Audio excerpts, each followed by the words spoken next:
The Monday Night Feature interview with an artist that I've been playing her records for many, many years, back when she was a singer-songwriter in her own right, and she was very heavily regarded and critically acclaimed, and she had some success, just brilliant. Then she found herself on the receiving end of one of those unlikely bits of luck where she ends up starting to write for these incredible pop stars, and massive songs go to radio and huge success follows. And now it's safe to say that I would say she is in the top 3, if not at the top of the list of go-to top line and songwriters by pop stars and record labels and some of the biggest people in the business. Her name is Sia. She's brilliant. She does very few interviews, but she was kind enough to talk to us at the end of last week, and you're going to find this fascinating. This is the Monday Night Feature interview with Sia. Hello. Sia. It's Zane. Hey, what's up, mate? How are you? It's been so long. Has it been 10 years, mate? 10 years, man! It could even be more. It's been a long time. It's nice to talk with you, and, just thanks for so many great songs and for just, for finding your groove, man, finding your rhythm, because you've done so much amazing music for so many people who don't deserve it. No, I'm joking.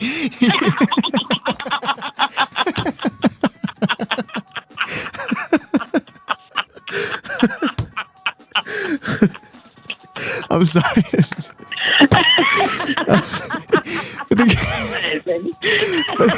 But the good news is that we've got your music coming through very soon, and we have Elastic Heart, which is brilliant. Absolutely brilliant, and we love that record so much. And let's talk about that. Let's talk about that first. Let's talk about you and Diplo and The Weeknd, which is quite a pyramid. Let's talk about that. Okay, here's what happened. This one, Diplo sent me while I was in my car. I was driving, and he sent me the track of Elastic Heart, which was slightly different to what it is now. And it was so good. I loved it so much. I don't know why, but I loved it. And I had a real visceral response to it. So anyway, the next day, and I still didn't think it was going to be for me. I just wanted to make sure I got to ride over it because I felt like it was a good record. So anyway, then I wrote it, and I thought someone else would do it. And then I finished it, and I thought, I want to do that. But I sent it to Katy Perry anyway, because she and I were working on her record, and then I just thought, well, she'll make way more millions of dollars on it than I will, so I like money. That would be fine by me. But she rejected it, which I'm a little bit grateful for, because the truth is I really do love this song, and I'm glad I got to sing it.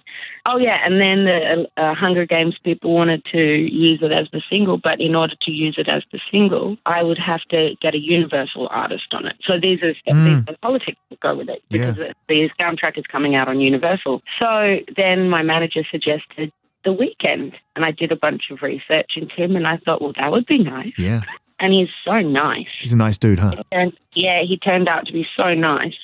So that was rad. And then I wanted it for my own record. So then Greg Kirsten, who's producing my whole solo album, co-produced it. And so now there's sort of 4 of us. Oh, stop showing off. Hi, Diplo. Hey, what's going on, Abel? Oh, Greg Kirsten, sure, why not? And me, that's nice. That's a good room.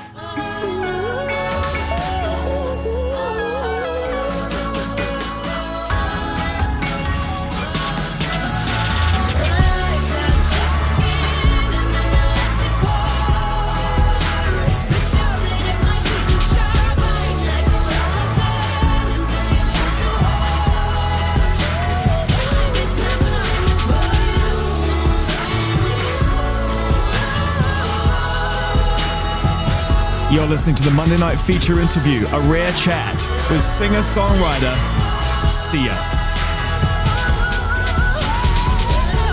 We loved your records, man, that you put out before you became, one of the biggest songwriters in the world. And we've always been a fan of your own music, and now we're looking at getting this new record from you. And I want to turn attention quickly to that, because we've played Elastic Heart now, and I want to know what we can expect on your forthcoming record. Well, it started out as a bit of a weird one.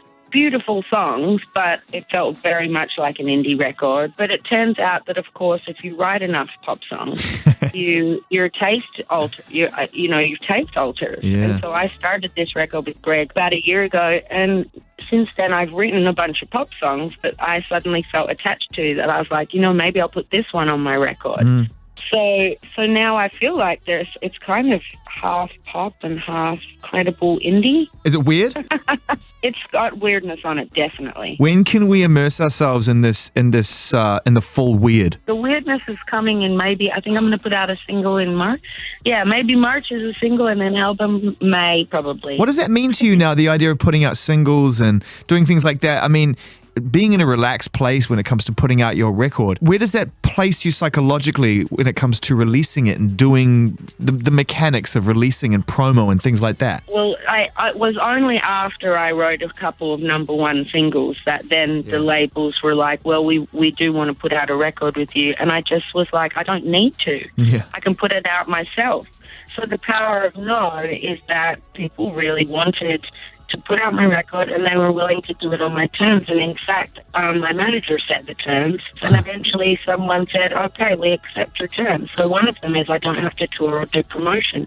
The only reason I'm talking to you and Joe Wiley today is because I used to know you and I thought it would be fun. Yeah, and weren't you wrong? I wanted to say hello to you. I am so thrilled to catch up with you because you really have been just on fire. Did it take you by surprise, the sense of pride that you got out of doing something that was so out of what you were used to when it started to roll? Well, it was weird. Well, actually, because I wasn't meant to be on Titanium, I wrote that for Alicia Keys. She rejected it. So he had Mary J. Blige do it. For some reason, he decided that he wanted to put my demo vocal back on the track, and I found out on Twitter that I was on David Guetta's album. So modern. So modern. And I was furious. But when $1 million comes into your letterbox, it's amazing how anger just dissipates so quickly. So I'm grateful at this moment. I'm so grateful for that mistake. Right now, you're tuned into the Monday night feature interview, a rare catch-up with Sia.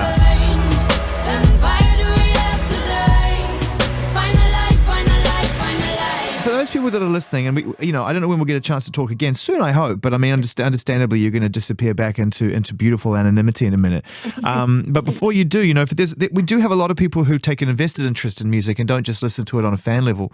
And for those people that are writers and have an interest in that, what are some of the key things that you've learned since you've been in that world? Keep it simple. Like the simpler, the more easily assimilated by the most amount of people.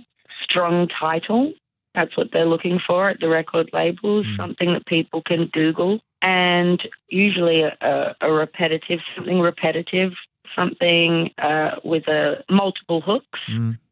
Yeah. There's just but you know what? It turns out they're really, I play with the little formula, but the fact is that sometimes when I don't play with the formula, that song gets cut too. So I really think it's some sort of universal luck thing. Is it true? I've heard, to complete what has been a really brilliant catch up. It's been lovely to talk to you. But to conclude, is it true that when you walk in the room and you work with someone new, that you say the same thing pretty much every time, which is, "Hi everybody, I'm Sia. I only make hit records." Is that true?